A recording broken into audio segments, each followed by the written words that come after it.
Let's talk periodic table. Do you know who is known as the father of the periodic table? The father of the periodic table was Dmitri Mendeleev.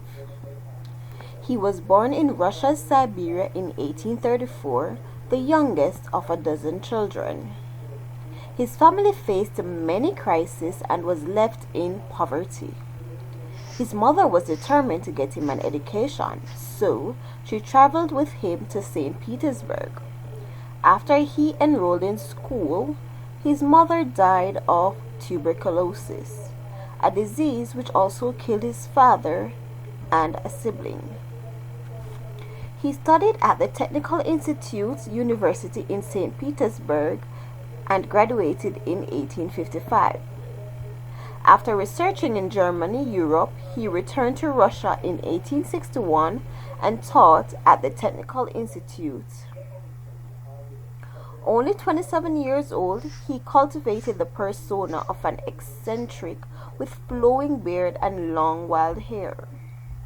He got married on the basis of his sister saying it was time and had 2 children. Mendeleev wrote a text for inorganic chemistry called Principles of Chemistry, and it was a standard text for the field of study until around the early 20th century. His research for this book led him to his most renowned work today. In 1867, he set out to organize and explain the elements. He began with the typical elements hydrogen, oxygen, nitrogen, and carbon. These elements demonstrated a natural order for themselves. He then included the halogens, which had low atomic weights, reacted easily with other elements, and were readily available in nature. He used atomic weight as a principle of organization. At the time, elements were grouped in 2 ways: by atomic weight or by their common properties such as metals or gases. Mendeleev was inspired by the card game called Solitaire. In the game, cards are arranged both by suit horizontally and by number vertically. To put some order into his study of chemical elements, Mendeleev made up a set of cards, one for each 63 elements known at the time. He wrote the atomic weight and properties of each element on a card. He took the cards everywhere he went.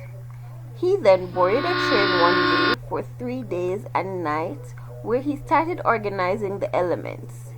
He was exhausted from the 3-day effort. He fell asleep and had a dream. He said, "I saw a dream, a table, where all the elements fell into place as required." He immediately wrote it down on a piece of paper. He then drew the table he had envisioned and called it the periodic table of elements. When he arranged the elements in order of increasing atomic mass, the properties were repeated. Because the properties repeated themselves regularly or periodically, the system became known as the periodic table. Mendeleev went even further. He corrected known atomic masses of some elements and used patterns to predict properties of elements he thought must exist but had not yet been discovered. Blank spaces were left on the table to represent these unknown elements. When the gap was in the middle of a triad, he would guess the element's atomic mass, atomic number, and other properties, then name these eka. For example, eka aluminum, below aluminum, later identified as gallium. The accuracy of his predictions led to the periodic table's acceptance. Other scientists had assisted Mendeleev with his work on the periodic table. Dmitri died in 1907 by influenza. He was still being lauded for his work, where an element was named after him called Mendeleevium, and he was seen as one of the founders of modern chemistry.